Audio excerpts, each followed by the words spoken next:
செல்வி, செல்வி, நீ இங்கதான் இருக்கியா? செல்வி, பாரு மாமா என்ன வாங்கிட்டு வந்திருக்கேன்னு. நீ எத்தனை தடவை என்கிட்ட பூ வாங்கி கேட்ட, மாமா வாங்கி கொடுத்ததே இல்லை உனக்கு. இந்தா நீ பூ வாங்கிட்டு வந்திருக்க பாரு, மல்லிகைப்பூ. வாங்கிக்கமா, வாங்கிக்க சொல்லும். பிரியாத்தி, அப்பா என்ன வாங்கிட்டு வந்திருக்கேன் பாருங்க. இந்தா வச்சுலாங்க. வச்சுட்டு அம்மா தொல்லை பண்ணக்கூடாது. வச்சுலாங்க. வா வாங்கிக்கோ.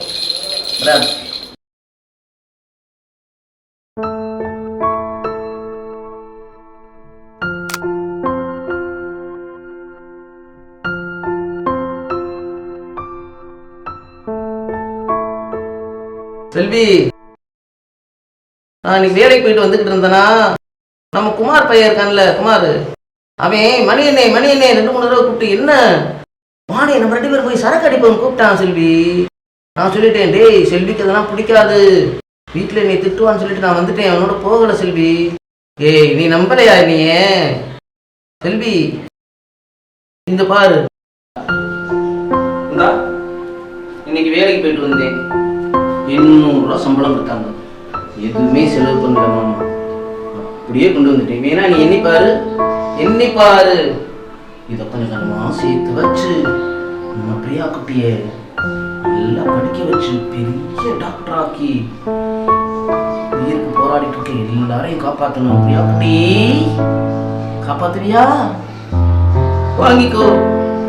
வாங்கிக்கடா, ஏன் வாங்க மாட்டேங்கிற? வாங்கிக்கோ.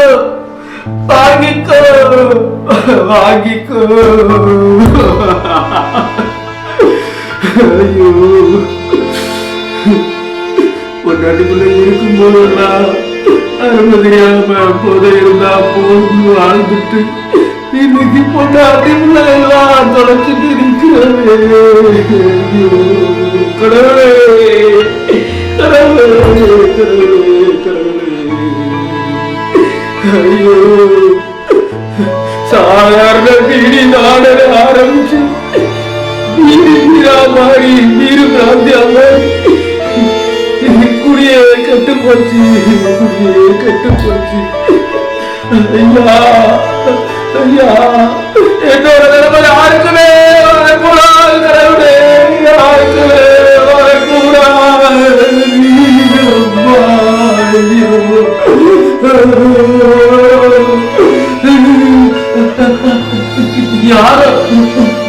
இனிமே யாரு குடியார குடும்பத்தை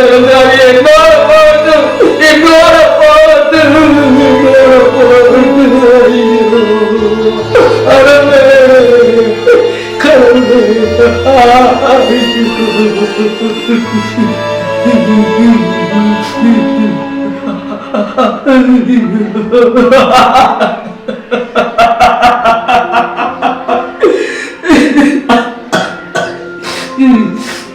கடவுளே